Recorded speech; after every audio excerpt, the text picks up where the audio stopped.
This is the story of how I started from pole position for my first time ever, and how I threw it all away.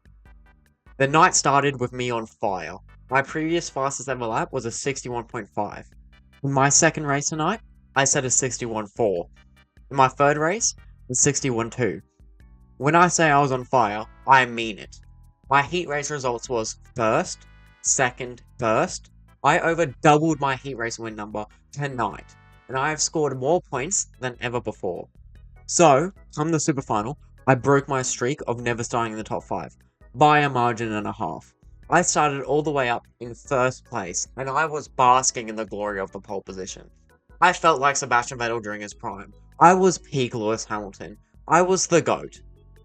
However, the super final would not be the walk in the park that I hoped it was, and I still had two drivers I had to beat on the road. They were Tom Brown. He's a multiple time super final race winner. He was the last week's race winner, and he's an extremely quick track regular. I've only raced him once before, which was last week, and he finished 7 seconds up on the road on me. Now, what is this track that Tom is a regular at, I hear you ask?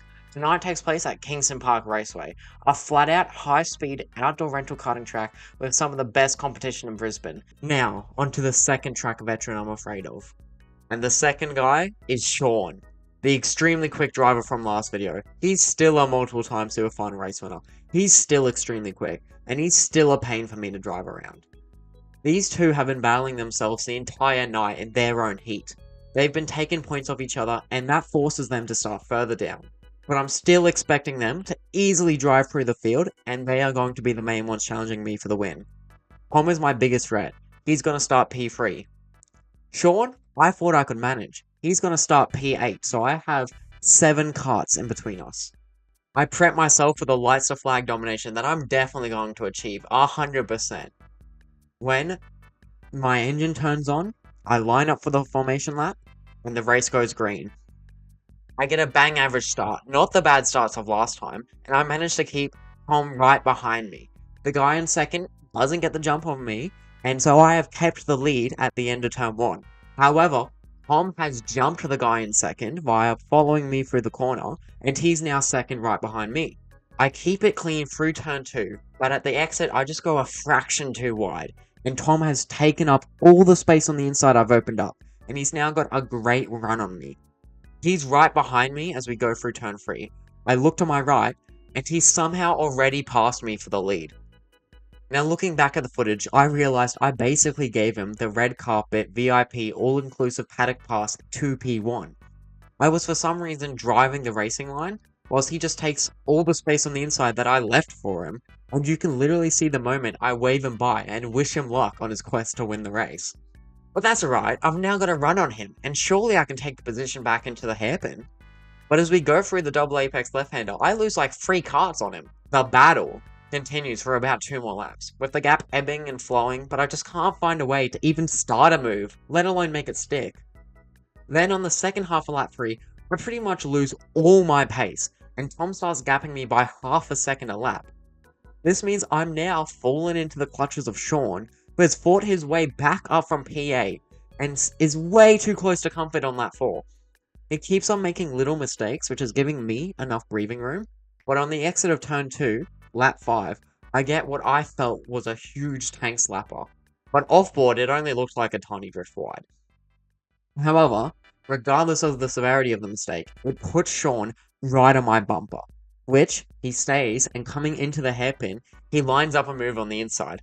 However, I let him have the inside because I have a brilliant 200 IQ plan to switch back him in the corner.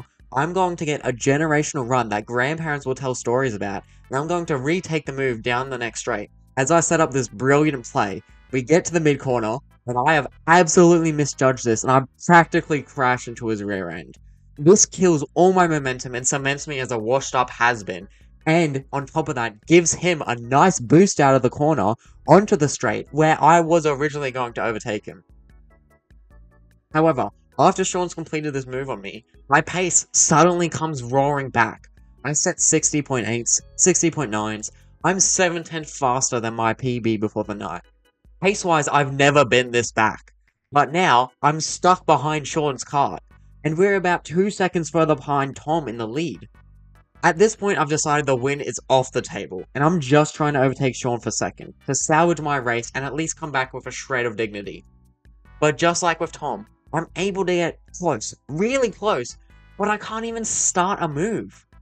However, as we get into the last sector, I am way closer than I've ever been before. I carry a lot more speed through, and I've got to run on him down the pit straight. This is the closest I've ever been, and I'm ready to absolutely send a dive bomb into turn 1. However, I look to the right, and I see the checkered flag is waving. The race is over, with Sean ahead of me, and Tom taking the win. From pole position. After the race, I was extremely dejected, because that was not how I wanted the story of my first pole to go. However, the pace is in there, and we will just have to see how I go next week, now that I finally know how to shut the inside.